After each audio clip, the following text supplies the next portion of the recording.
Hey everyone, welcome back to the Recovery Channel. I'm curious how you're doing with your radical acceptance practice.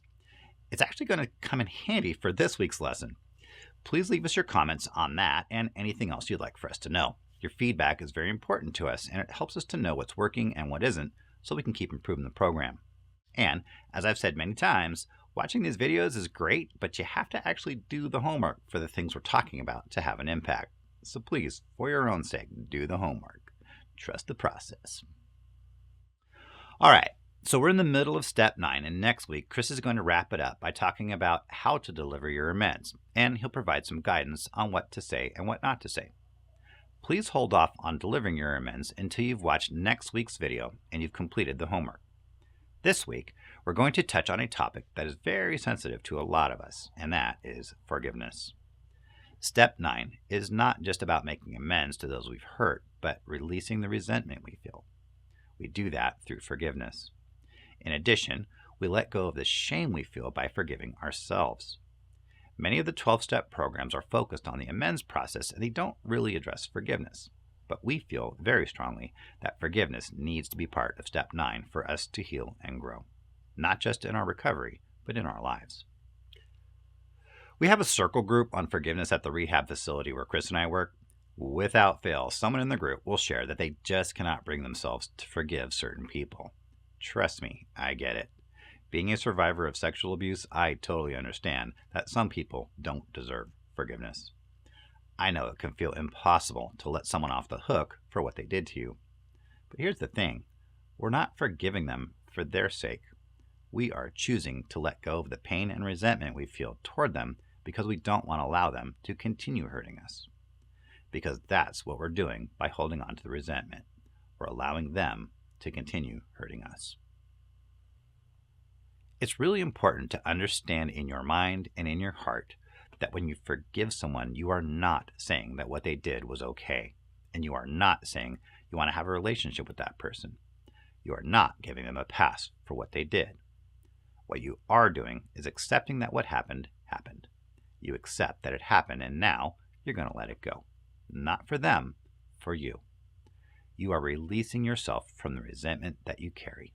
You are freeing yourself from the pain. It's hard for me to forgive. It's always have, even when I was growing up. You know, it took me a while to forgive somebody if they wronged me. But now, since I'm clean and I know what forgiveness means and how it makes you feel, I forgive you. I'll accept your forgiveness right off the bat. Most 12-step programs don't really talk much about forgiveness as part of steps 8 and 9. Celebrate Recovery does bring in forgiveness, which makes sense given that it's a Christ-based program. The church is very quick to tell you that you need to forgive people. The whole Christian religion is based on Christ and how he came to earth to die on the cross to forgive us of our sins and give us salvation. And if you don't forgive others, you will not be forgiven by God. It says it right there in Matthew 6:15. Now, I'm not here to tell you that if you don't forgive people, you're going to hell. And I'm totally taking this verse out of context. What I'm getting at is that I don't think that forgiveness is even possible in some cases. Whoa there, Captain. Did I just hear you right? You called yourself Captain and you're telling me it's impossible to forgive? All right, well, I'm glad I got your attention. I do believe that forgiveness is possible in almost all cases.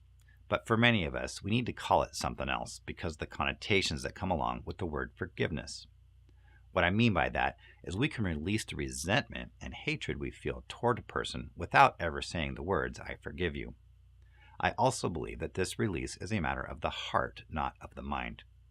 We can think we forgive someone and say that we forgive someone, but until we feel it, it's not going to stick. Even when we do feel that we've forgiven someone, we still need to remind ourselves of that on occasion because the resentment can keep coming up. In a couple of minutes, I'm going to give you the steps for going through the process of forgiveness. But first, I want to introduce the topic of grieving as a necessary first step in the forgiveness process. I learned about this when I read a book by Pete Walker on complex PTSD. In the book, he talks about the need to process your grief and anger before you can meaningfully forgive someone. we've provided some links in the comments to the book and to other resources around this topic. Now, there's a lot of big words and psychobabble involved, so I found it helpful to break it down into simpler terms. When traumatic things happen to us, especially as children, our body stores those experiences away, not just in our brain, but in our body. We now know that the cells in our bodies hold things we once assumed were only in our mind.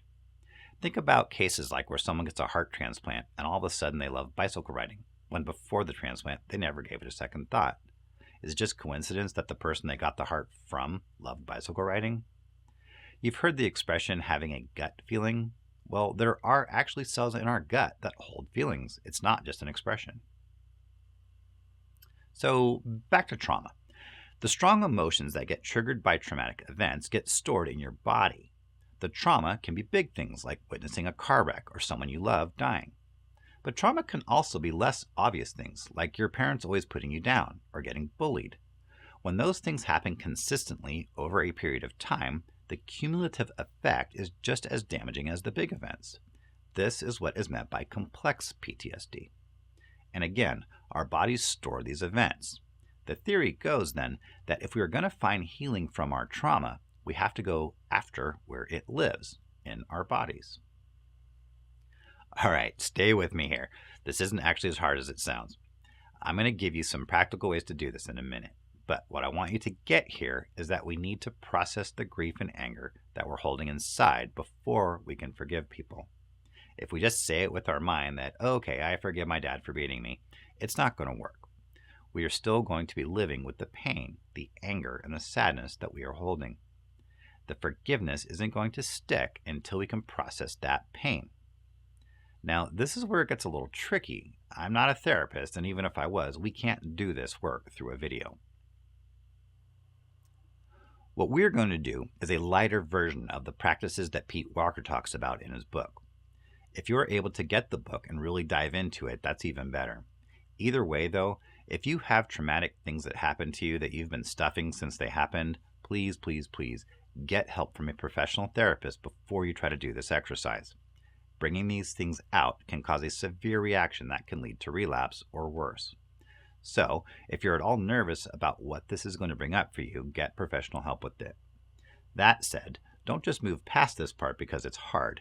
You're going to have a really hard time finding serenity if you're bottling up unprocessed resentment. If you're ready for this, here's what we're going to do. Like I said, this is a lighter version of the grieving process, which involves angering and mourning. The idea here is that we're going to process the anger and sadness that we stored away when the trauma happened. If we can release it, then we can start to think about forgiving. I say this is a lighter version because we're not going to actually go back and re-experience the trauma. We're going to stay in the present and address the anger and the pain from here. It is important, though, for this to work to really feel the feelings to get them out. We're going to tap into those buried feelings and allow ourselves to feel them because we never really got the chance to do that. As a kid, we didn't have the power to express our anger. We didn't have the freedom to experience our sadness. But we do now. For the people that we think we're going to have trouble forgiving, what we're going to do is write 2 letters for each person, where we are going to express our anger. Keep in mind that we are not going to actually send this letter to them. We need to be able to say everything we need to say to them, unfiltered and uncensored. Stay in the present in the adult version of yourself that is writing the letter, but allow yourself to feel the anger inside. All that pent-up anger that you have toward them for doing what they did to you. Write it down, all of it. Tell them how unfair it was. Tell them how it made you feel and how it still makes you feel. Tell them all the things you missed out on because of them. Let it fly. The other letter we write is to ourselves. This is where we mourn. We let our sadness out. Again, stay in your adult body in the present, but imagine that you're writing a letter to the version of yourself that was there when the bad thing happened. The older, wiser you is telling that younger version of you how sorry you are that they had to go through what they went through. Tell them that you understand how hard it was and how much it hurt. Tell them that it wasn't their fault. It wasn't their fault. If the tears start to come, let them come. Don't fight them. Let yourself feel sorry for yourself for a few minutes. Just let it come. Way back in week 3, I told you that you are not a victim. You are a survivor. I even had you make that one of your affirmations. And it's true. The grown-up, present you is not a victim. But that doesn't mean that you were never victimized. This is the one point in the steps that I allow myself to feel like a victim. I mourn for that kid that had no choice. I tell him that he doesn't have to be ashamed anymore. People did some really messed up stuff to me, and I hate them for it. I hate them. But I refuse to let them keep hurting me. So from this moment on, I release them. Call it forgiveness, radical acceptance, or whatever you want, but I accept what they did to me because that's reality. But I also choose to accept that I don't have to hold on to the hatred any longer. I release them. I release the hate and resentment, and I release any shame I still feel. I release it from my mind, from my body, and from my soul.